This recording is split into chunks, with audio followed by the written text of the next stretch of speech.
I was born in Pakistan and I grew up as a Muslim, and all my life I was taught to follow Allah, and Muhammad is the final prophet of Islam.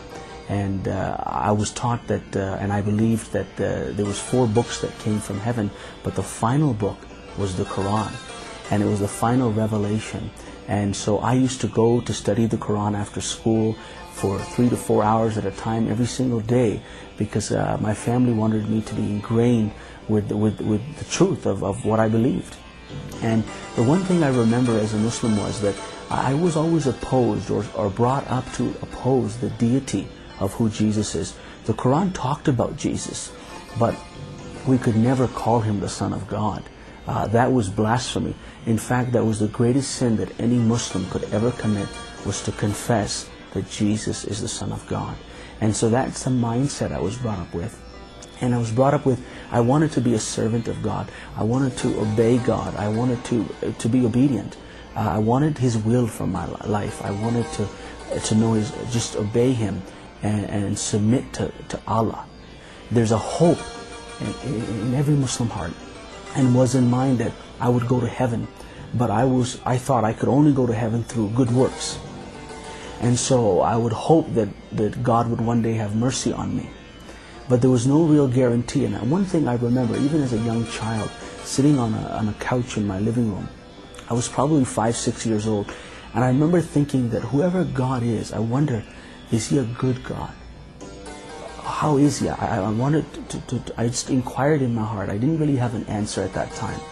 But I remember thinking thoughts like that, wanting to know more than what I did know about God or Allah, as I would say, as a Muslim.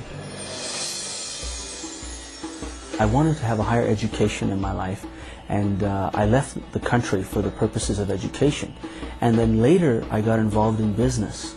And in business, some of the people I was connecting with and working with, many of them were Christians, or they believed that Jesus was the Son of God. Now this I did not like, because as a Muslim, this was an open confrontation, because I thought that they were deceived and that the Bible was inaccurate, that it was changed. And I remember telling them that the Bible's changed, it's inaccurate, that it's not correct, and that you should not call Jesus as God's Son, and that's blasphemy.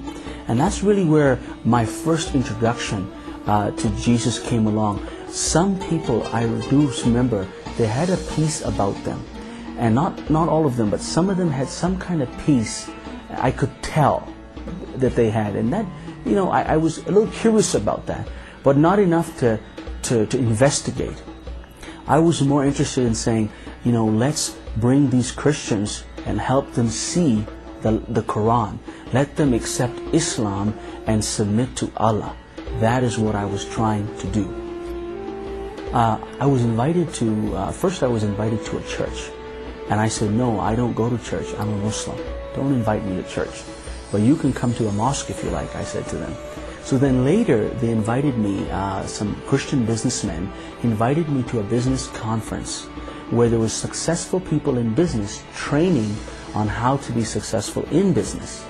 So I knew that I wanted education. I wanted to learn how to be successful. That's why I was getting more education. And so I went to this conference, and there was probably 20,000 people in this auditorium. And on the Sunday morning, they stopped the conference and they had this service. They called it a Christian service, which I thought that only occurred in a church or a building. So here was something that they were going to do that I didn't want to go to. But someone said to me, if you come to this service, you can have a front row seat.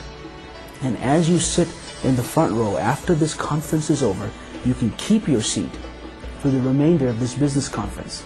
So that was a good idea, because I was going to be there. Secondly, they said whoever's going to be speaking is a businessman. He's not a priest. He's not some kind of religious leader. He's just a businessman. And I thought, as a Muslim, well, how bad can that be to hear a businessman? So I went there to get my front row seat. And this man got up, and the first thing he said was, Jesus is the Son of God. Now that offended me as a Muslim. I got angry. And then he said, there's no name given by which you must be saved except the name of Jesus. And he said, if you reject Jesus, He goes, you will go to hell. And I did not like that at all. But he said one other thing. He said, but if you receive Jesus, then you are guaranteed to go to heaven and spend eternity with Jesus. Now that made me mad too. And that was the beginning of me hearing about Jesus and how they were very bold about him. There was a boldness about this Jesus. But I thought the man speaking was deceived. And I said, it's my responsibility as a Muslim to go speak to him and correct him, because I thought he was wrong. And so he did this invitation for people out of the audience to come to the front by the stage, and he basically was inviting them to come to Jesus. I didn't quite understand, but when he gave the invitation, I got up and I ran, and I was one of the first people there because I thought I could talk to the man now. But by the time I got to the front of this stage, I noticed hundreds of people started to come out of the aisles, and they began to run to the front. And so when I got to the front, I got stuck to the front of the stage. And all these people were there. It was literally about 3,000 to 5,000 people. And I didn't know what to do. I thought maybe I should leave, but I couldn't. I got stuck. And I remember the businessman. He had tears in his eyes, and he was looking at everybody. And he said, I want you to repeat this prayer after me. And he started his prayer by saying, Jesus is the Son of God. And I said, no, I can't say that. I'm a Muslim. So I said my kalma. I said, if they're going to say something like that, I'm going to say my kalma, which is the statement of faith of a Muslim. And I said that, and I left there. And two of my Christian friends came to me, and they wanted to give me a hug. And they said, congratulations. And I said, what for? And they said, well, you went to receive and become a Christian. I said, no, don't you ever call me a Christian.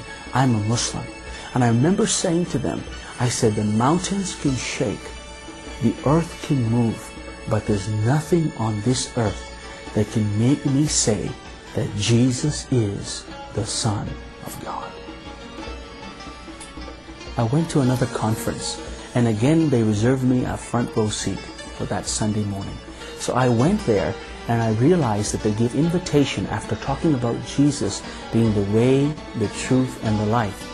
They gave invitation to invite people to the front again, and I went to the front again. But that's when I realized that they were trying to win people to Jesus through business.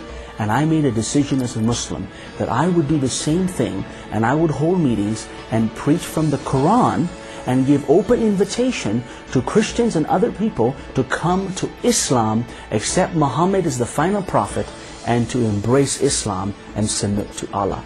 That's what I wanted to do as a Muslim. But I had to learn how they were doing it, because in business I was taught, learn from them who are already successful.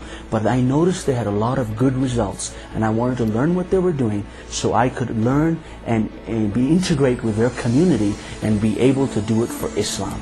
And that is how it all began. But then I went back to another conference, and I went to spy and to see how they do it. And I remember they were doing and talking about how Jesus is the Son of God. How anyone who believes upon Jesus or even calls upon His name will become a son or a daughter or a child of God. They would receive the right to become children of God. I remember they were talking about that. Then at the end, this businessman asked all the people in the audience to stand up, about 20,000. So out of courtesy, I stood up as well. And I knew now that he was about to give this invitation to the front like they normally do. And I knew I did not need to respond, because now I knew what it meant. So while I stood there and he began to invite people to this front, suddenly the living God showed up. And when God came, I knew with every fiber of my being, my very spirit, my soul, my very body, that I was standing before the Most High God. And His presence stood right before me, went right through me, encircled me. I felt ambushed, and I was alone with God. I had so many questions in my mind. I didn't understand what's going on. Why is God manifesting Himself? What's happening? I never experienced the majesty of God, but I knew that I was standing before Him. And I asked Him one question, and I said, God, as loud as I could from my heart, I said, God, what are you doing here?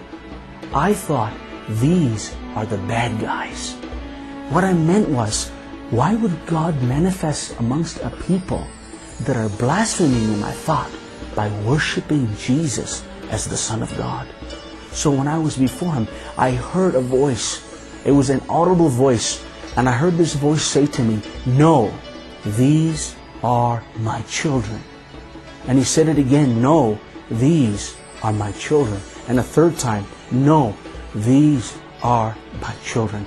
When He said that, it was as if a veil or something fell from my eyes. Now I knew with every fiber of my being that Jesus is the Son of God.